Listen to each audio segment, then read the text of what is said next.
Good evening everyone, कैसे हैं आप लोग। जीएसटी इजी में आपका फिर से स्वागत है। आज बात करेंगे नोटिफिकेशन नंबर 7/2025। नोटिफिकेशन नंबर 7 2025 जारी हुआ है। आरसीएम रिवर्स चार्ज जो पेमेंट टैक्स का जीएसटी का देना होता था कंपोजिशन डीलर को और स्पॉन्सरशिप सर्विस प्रोवाइडर को। तो बात करेंगे पहले कंपोजिशन डीलर के लिए। अभी तक 15 जनवरी 2025 तक स्थिति यह थी कि यदि कोई रजिस्टर्ड कंपोजिशन डीलर किसी अनरजिस्टर्ड व्यक्ति से कॉमर्शियल प्रॉपर्टी किराए पर लेता था, बिजनेस करने के लिए लेता था, तो उसे उस किराए पर 18% की दर से जीएसटी रिवर्स चार्ज में गवर्नमेंट को भुगतान करना होता था, जिसका उन्हें आईटीसी नहीं मिलता था। यह एक बड़ा टैक्स बर्डन कंपोजिशन डीलर के ऊपर लगातार बना हुआ था। लेकिन अब 16 जनवरी 2025 से गवर्नमेंट ने ये सुविधा कंपोजिशन डीलर्स के लिए दी है।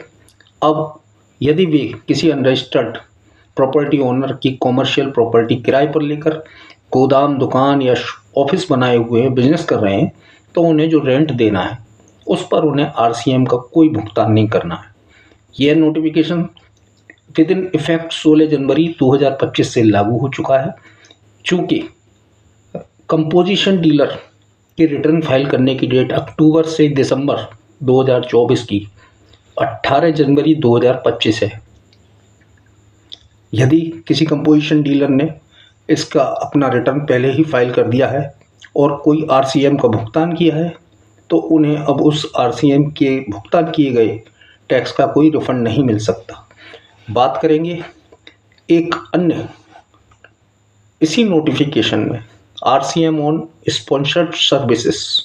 अभी तक स्पॉन्सरशिप सर्विस देने वाली बॉडी कॉर्पोरेट्स को आरसीएम देना होता था, रिवर्स चार्ज का भुगतान करना होता था।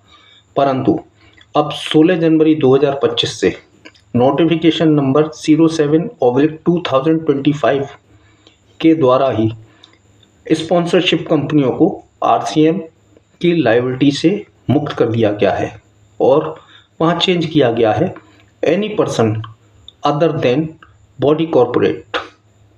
तो जीएसटी में इसी तरीके से और काम के अपडेट देखने के लिए चैनल को लाइक एंड सब्सक्राइब कर लीजिए। Thank you.